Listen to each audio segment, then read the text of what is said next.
Good evening students. आज मकर संक्रांति थी, थोड़ा दिन में काइटिंग वाइटिंग में थोड़ा टाइम ज़्यादा लग गया, इसलिए थोड़ा लेट बना रहे हैं वीडियो। तो आज की अपनी पोइम है my mother eight 66।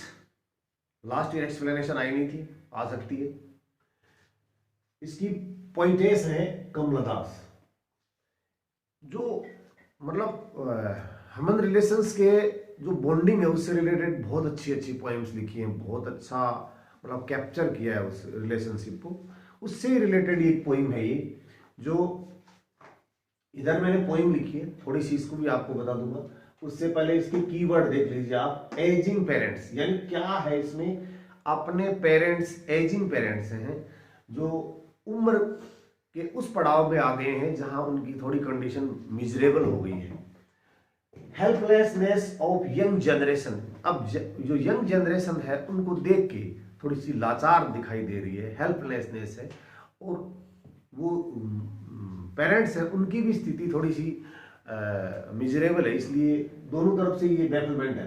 Fear of losing one's parents, इस स्थिति में जो यंग जनरेशन है उनको बड़ा फियर लगता है, डर लगता है, अपने पेरेंट्स को खोने का डर लगता है कि कहीं चले न जाएं। पेन ऑफ सेपरेशन, अलगाव बिछड़ाव का दर्द। एंड बॉन्डिंग बिटवीन, इसके अंदर दिखाई गई है bonding between a mother and A daughter. ठीक है, इसकी एक्सप्लेनेशन आपको इस तरह से करनी है। क्या आपको सेंट्रल आइडिया इस तरह से करना है, मैं बता दूंगा इस तरह से क्या करना है। मैसेज करना है, तो मैसेज को कैसे लिखना है, पहले इसको पोएम को देख लीजिए। देखिए ये पोएम जब जो वो उसकी डॉटर है वो अपनी माँ को लेके कोचीन एयरपोर्ट की तरफ जा रही है।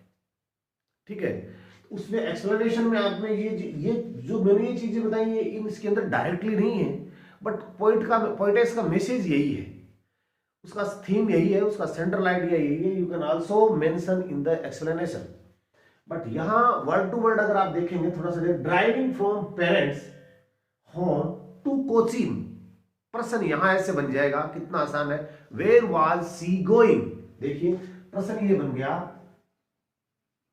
वेयर वॉज सी या daughter and mother, where was she going. ये क्वेश्चन अगर मान लीजिए आपके आगे, तो इसमें याद कर ये चीज, ये इस तरह के क्वेश्चन तो आपको ऐसे वहां से उठाने पड़ेंगे। आपको इसकी अगर थीम अगर हिंदी में पता है तो आप लिख दोगे। तो यहां करना क्या है, पहले तो WH वर्ड को हटा दो, पूरे को सीधा सीधा हटा दिया। वर्ब आपको यही लेनी है, सब्जेक्ट को यहां ले आओ, पहले सब्जेक्ट को यहां ले आए आप, she then was, she was going.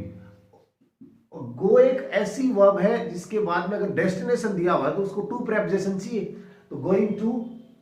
अब आपको हिंदी में याद होगा ना वो कहां जा रही थी, कोचीन जा रही थी, तो कोचीन लिख दो। यहाँ याद करने की कहां जरूरत पड़ गई प्रश्न को, इसी प्रश्न से सारा मैटर लिया है। ग्रामेटिकल एरर भी नहीं आएगा क्योंकि आपने वॉज यहीं से ले लिया, सब्जेक्ट यहीं से ले लिया, WH वर्ड हटा दिया, सी के बाद में वॉज कर दिया, गोइंग टू आगे उस स्थान का नाम लिख दिया। तो इस तरह से आप ये क्वेश्चन को कर सकते हो कि Cochin was the airport where she was going with her mother, उसको उसके साथ जा रही थी।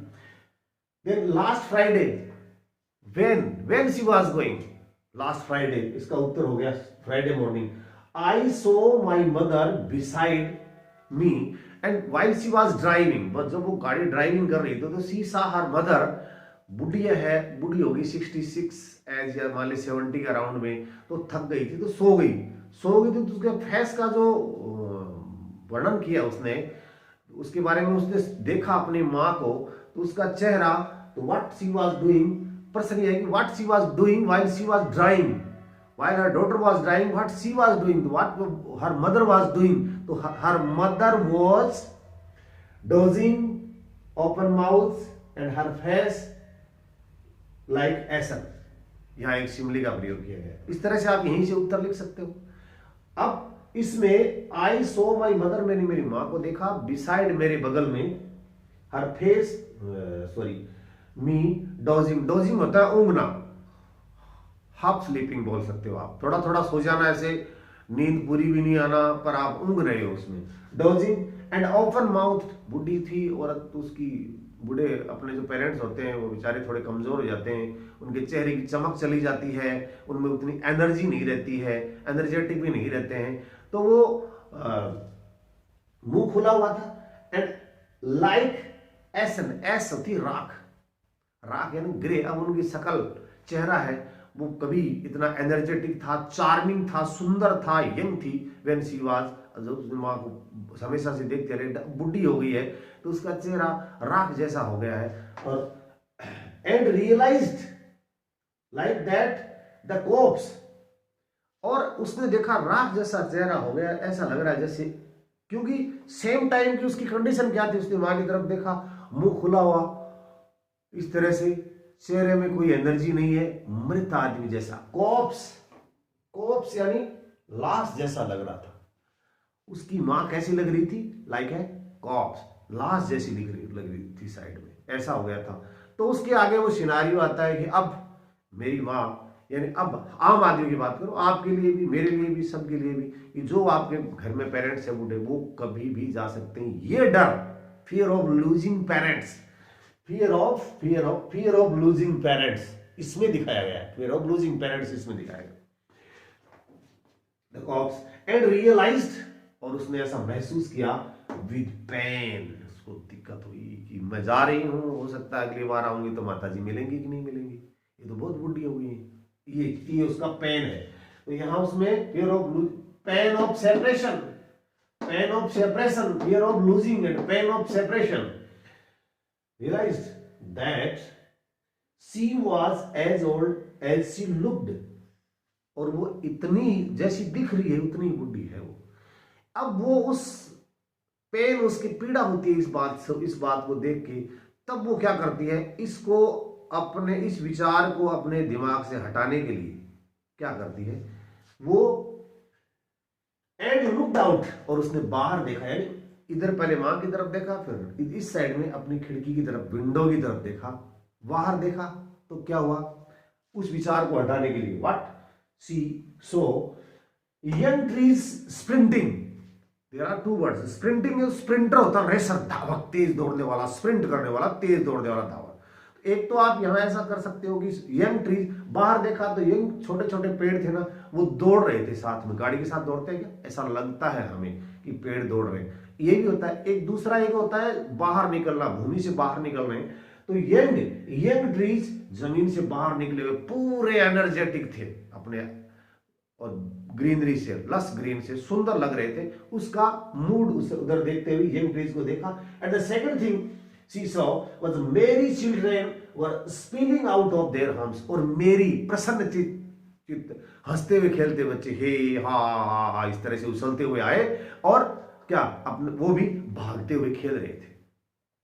प्रश्न यहां ये भी बनता है कि what did she, the narrator या poetess do to remove that idea from her mind, अपने माइंड से अपनी माता जी का आइडिया हटाने के लिए उसने क्या किया, she looked out, and what, अगला प्रश्न है what did she see outside the window, उसने क्या देखा, she saw two things, sprinting trees, and second thing merry children spilling out of their house, home, अपने हम से। तो ये प्रश्न भी बन सकते हैं, तो आप इनसे भी आप एक्सप्लेनेशन कर, हालांकि पॉइंट थोड़ी और रह गई है, वो नेक्स्ट टाइम में करवा दूंगा। इधर देखिए, अब इससे हमने क्या देखे कि एजिंग पेरेंट्स है, हेल्पलेस ऑफ यंग जनरेशन है, फियर ऑफ लूजिंग पेरेंट्स है, या डियर वन है, या pain of separation of our siblings, our relatives, our parents, and bonding between, this poem shows the bonding between mother and daughter. अगर ये keyword याद कर लो, प्रश्न इससे बन जाएंगे। इस देखो, एक्सप्लेनेशन करवाने के बाद में आपको क्वेश्चन आंसर करने का तरीका बताऊंगा। मैंने एक क्वेश्चन का तरीका ये बताया, दूसरा देखिए अभी एक एग्जाम्पल के रूप में बता देता हूं ये चीज बताने से पहले कि इसके बाद में सारों के क्वेश्चन आंसर जब हम करेंगे तो कितना आसान होता है। अब इसमें से ये प्रश्न आ गया, what did she saw, what did she सी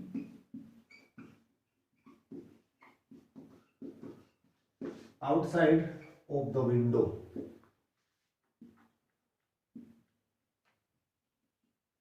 ये हो गया प्रश्न आपका।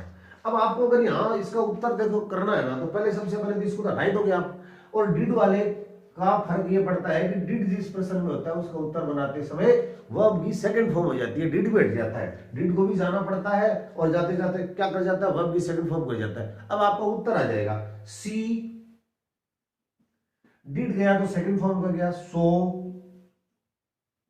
दो चीज देखी थी, अब आपको इतना याद है, क्या देखा था, क्या देखा था, दौड़ते हुए पेड़, स्प्रिंटिंग ट्रीज, और भागते हुए बच्चे भी देखे थे, है ना। तो उनके लिए वो दूसरा शब्द काम ले लिया, स्पीडिंग, स्पीडिंग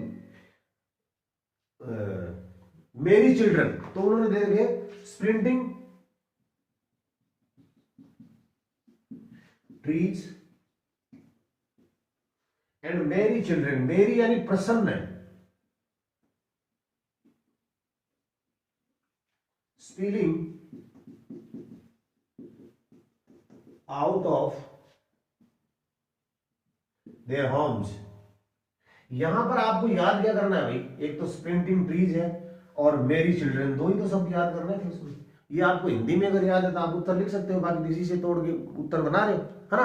तो अब देखिए, अब जो अपन ये काम करेंगे, हम इस एक्सप्लेनेशन को पढ़ने के बाद में हर क्वेश्चन का किस तरह, हर रिलेशन का किस तरह से क्वेश्चन आंसर करना है, पोइम का भी करना है।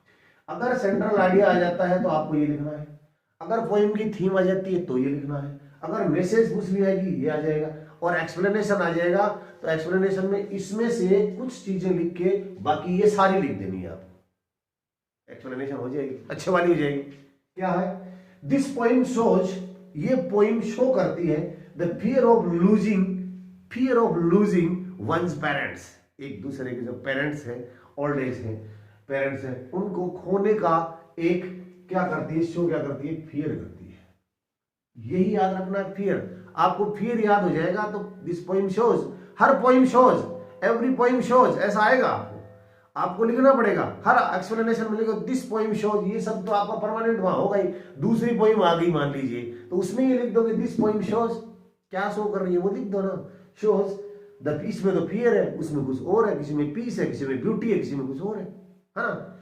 लूजिंग वंस पेरेंट्स, सी आल्सो डेपिक्ट्स, एक्सप्लेन्स, टेल्स, वर्णन करती है, डेपिक्ट्स मैंने वर्ड ले लिया, आप चेंज कर सकते हो शब्द को अगर आपको टफ लगे तो, एक्सप्लेन्स द हेल्पलेसनेस, लाचारी ऑफ यंग जनरेशन, आज यंग जनरेशन की लाचारी, अगर घर छोड़ के दूर जा रहे हैं, हर सबको जाना पड़ता है, कोई पढ़ने के लिए जा रहा है, कोई और काम करने जा रहा है, जाते समय अपने पेरेंट्स को देखना, तो वृद्धावस्था में चिंता रहती है कि कहीं इस बार माँ मेरे को मिलेंगे कि नहीं मिलेंगे, तो ये हेल्पलेसनेस है उनकी, ये इसमें दिखाया गया। एक चीज तो ये दिखाई, दूसरी पेन ऑफ एजिंग पेरेंट्स, तो उसमें एक poem shows fear of losing one's parents, दूसरा क्या है, हेल्पलेसनेस ऑफ यंग जनरेशन, दो चीज होगी। तीसरी pain of ageing parents, ageing parents है, उनका पेन है ना, उनका दर्द भी, अपना बिछुड़ने का तो है ही, उनका दर्द भी महसूस कर रहे हैं। एंड कमला दास, देन यहाँ मैंने डेपिक्स लिख दिया, यहाँ एक्सप्रेस लिख दिया, कमला दास, यहाँ मैंने पोइट लिख दिया, कमला दास का नाम हो गया। Kamala Das expresses the melancholy, melancholy यानी बेचैनी, चिंता, of separation from our dear and loved ones, यहाँ वो चिंता व्यक्त करती है, डर भय व्यक्त करती है, किस बात का, सेपरेशन का, अलगाव का, बिछुड़ने का, फ्रॉम हमारे जो डियर है या लव्ड वन है उनसे। एक चीज ये होगी, एक तो फियर है, दूसरा हेल्पलेसनेस है, तीसरा पेन है पेरेंट्स का, तीसरा सेपरेशन शो करती है, और यंग जनरेशन आल्सो इन बैफलमेंट, जो आज की यंग जनरेशन है वो बैफलमेंट में, बैफलमेंट बहुत अच्छा शब्द है, दुविधा में है, क्या करें, धर्म संकट में, आप ऐसा कह सकते हो। यंग जनरेशन आल्सो इन बैफलमेंट, बैफलमेंट में इसलिए कि एक लड़का या लड़की, बेटा या बेटी कहीं जॉब करने के लिए बाहर चले जाते हैं, उनको वहां रहना पड़ता है, पेरेंट्स घर पे रहते हैं, पेरेंट्स को जरूरत होती है उस समय अपने परिवार की, वो वहां नहीं रहते हैं, अब वो वहां ले जा भी नहीं सकते उनको, कितने पहले लिख दिया कमला दास ने इस बात को, वहां ले जा भी नहीं सकते हैं, और उनका मन है कि माता पिता परेशान हो रहे हैं, तो ये धर्म संकट में, क्या करें क्या नहीं करें, जॉब करें कि वहां जाए, इसी आपाधापी में उनमें से उनके पेरेंट्स चले जाते हैं, फिर आके वो विलाप करके निकल लेते हैं बेफलमेंट में। तो ये चीज आपका है। तो क्वेश्चन आंसर भी देखिए आप, इसके आगे का मैटर भी करा दूंगा। तो अगर आपको इसमें explain theme, central idea, message and explanation में आप ये करिए, इसको भी याद करने के लिए आप ये करो। देखो मैंने कहते हैं पोइटेस यहाँ क्या कहती है, ये कहती है फियर के बारे में कहती है, हेल्पलेसनेस के बारे में कहती है, पेन के बारे में कहती है, सेपरेशन के बारे में कहती है, बेफलमेंट के बारे में कहती है, और ये पोइम है। पढ़ते रहिए, सारों में यही करिए। धन्यवाद।